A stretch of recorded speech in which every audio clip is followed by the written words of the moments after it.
Well, good morning, everyone. I'm Jan Erickson from Stepping Aside, and welcome to Somewhat Daily Tarot and Rune for the 20th day of September 2018.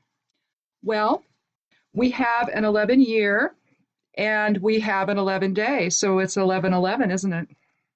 How about that? Well, I dropped a card right off the bat. Let's see what it is. Oh, the Eight of Swords.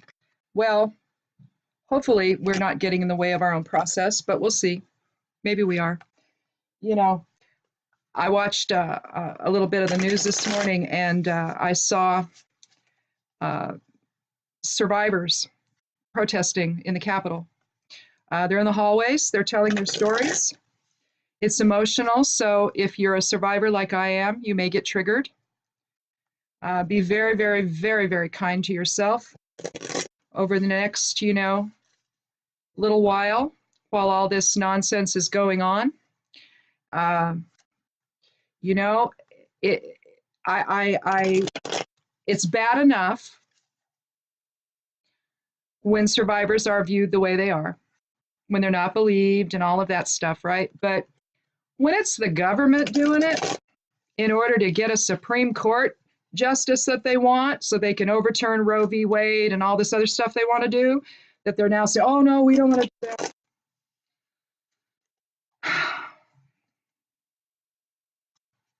Well,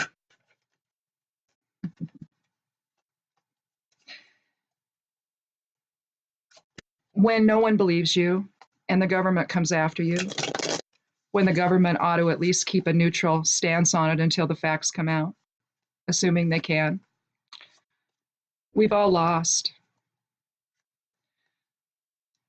It doesn't matter if this happens to you when you're, say under the age of 5. That will stay with you for the rest of your life. It will affect you in ways you can't even imagine. It affects your relationships with others. It affects the relationship you have with yourself. So if this has happened in your life, I believe you. I stand with you. I am you. I did a blog post yesterday, and I think it was yesterday, and I basically said in it that we are survivors, are a family. We think we're alone, but we're not. We're the type of family that we don't even need to say a word. We can just look at one another and know. See? There's so many of us. In fact, I would venture to guess that there's more of us than there are of those that, haven't been assaulted in some way. I think it's that rampant. So, if you're struggling, we're struggling together, all of us. And we need to just know that we're together on this. That we're not alone, no matter how alone we might feel. You have me. So, even if you think you're alone, you're not. Let's count 13, see what we have for today.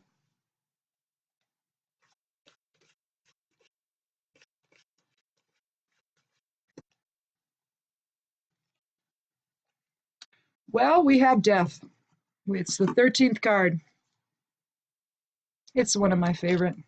13, the reason I count 13, I was born on the 13th. 13 figures prominently in my life in a lot of ways. I was ill, really ill for 13 years. I'm related to the Illuminati families on my paternal side. I go all the way back to Adam. Knights Templar. It was either the edict was done on October 13th, 1307 to kill them, or that's when the killing began. I don't know. A lot of them were burned at the stake for heresy. I have witches that were burned. I have. I'm related to the royalty that did all of this. I'm related to the royal lines, the royal bloodlines. Um,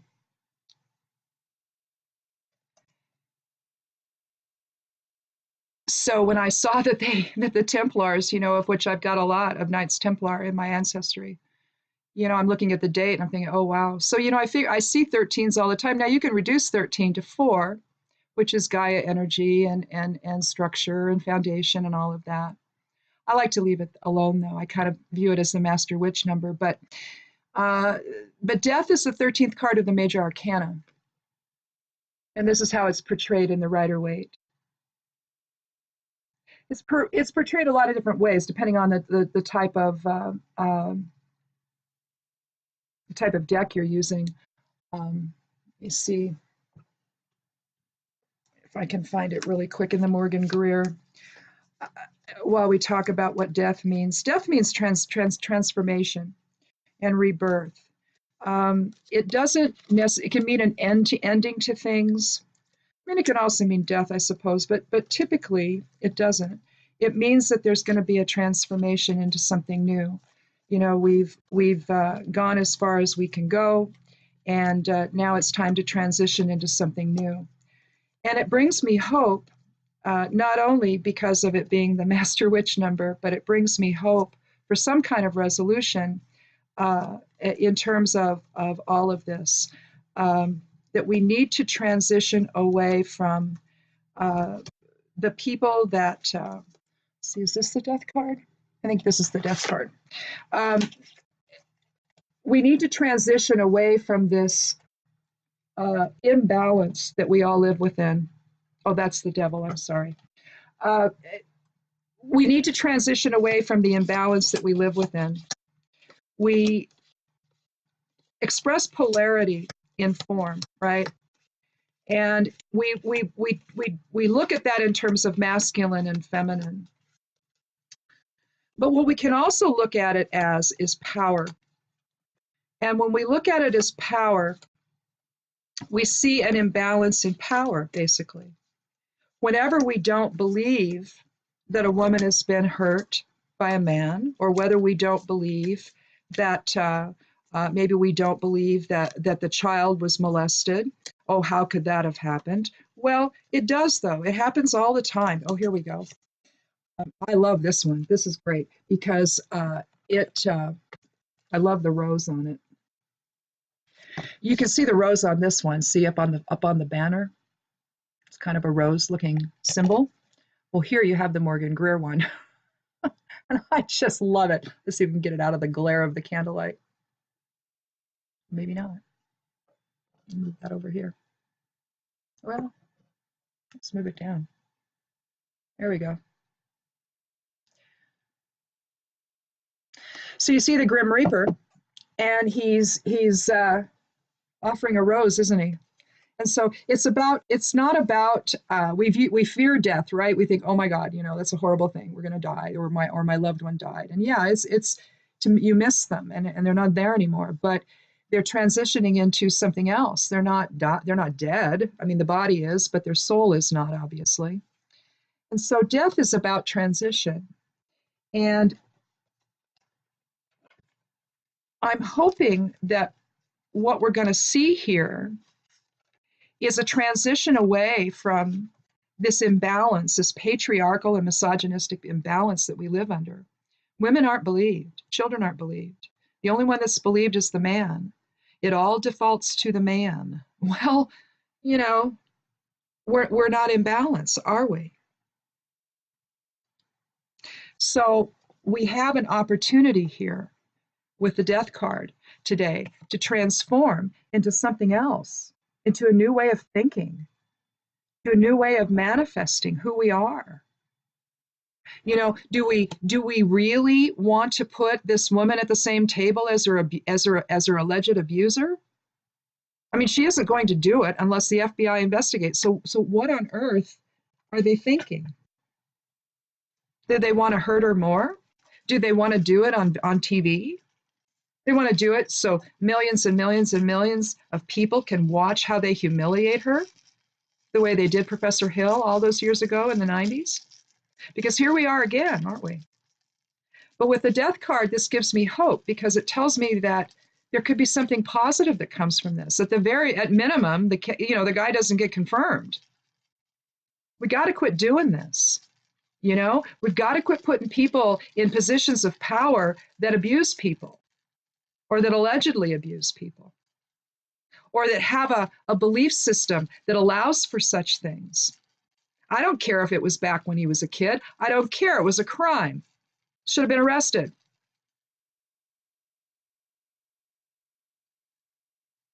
But when you're of means, when you have money, that doesn't happen, does it?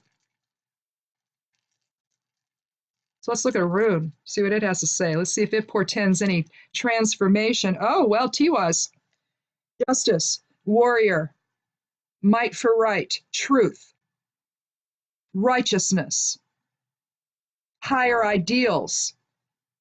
It is a masculine energy.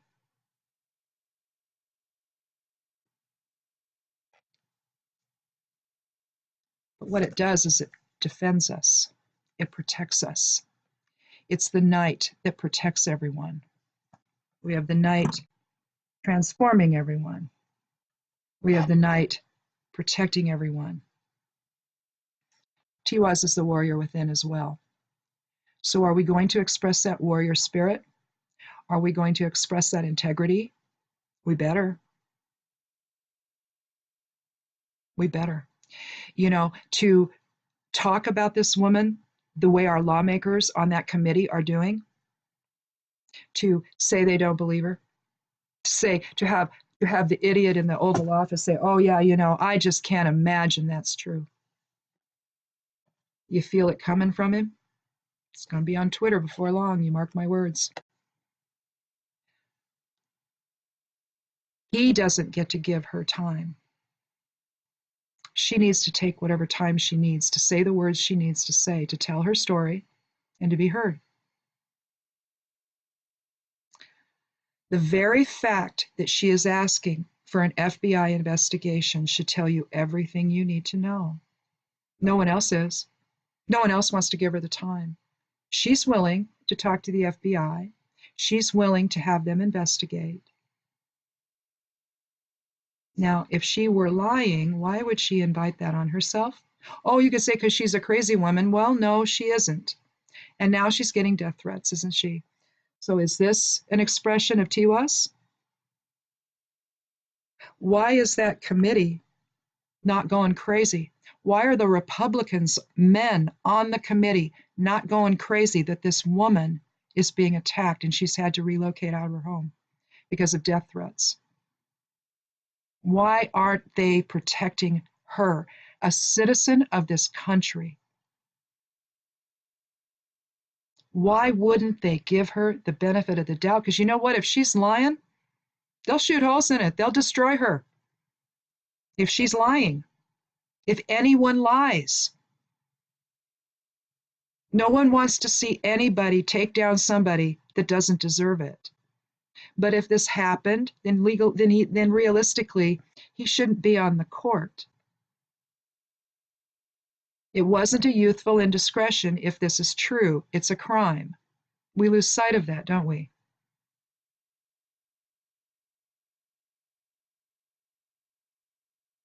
Would we do the same if it was a person of color in question? Would we? If he was a Republican, maybe? Why do they all get a pass? Why do we not have all the documents surrounding this man? Why do they want to push this through so quickly? The very fact they want to do that tells you that there's some nonsense afoot.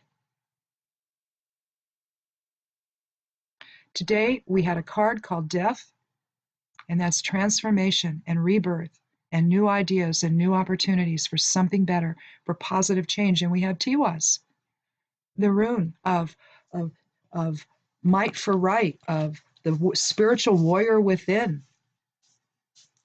It is the 17th rune of the major arcana. Oh, I turned right to it. So it's an 8. It's an 8 energy. Manifestation, harmony, practical matters.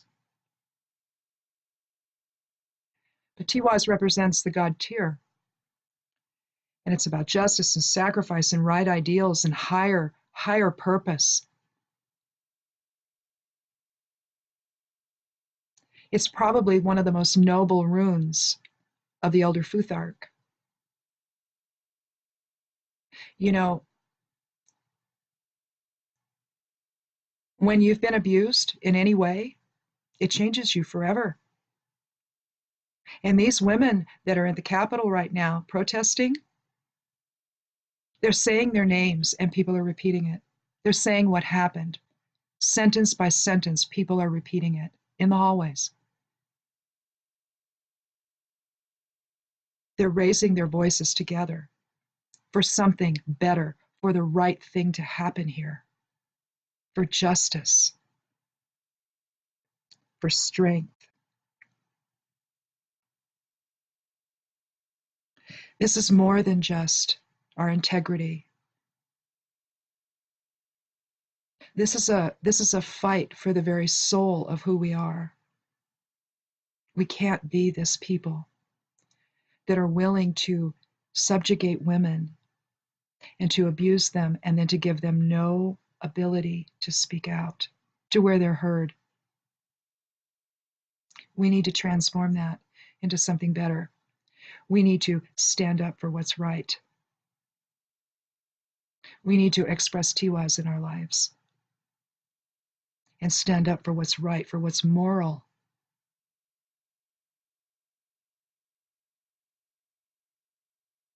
We can't abandon this woman, not now, not like she was abandoned before. It has cost her. It costs every one of us. It does. So let's not do that. Let's take a different road this time. Let's hear her out. Let's do it on her terms with an FBI investigation. It won't take long. Are they afraid she's going to be so compelling?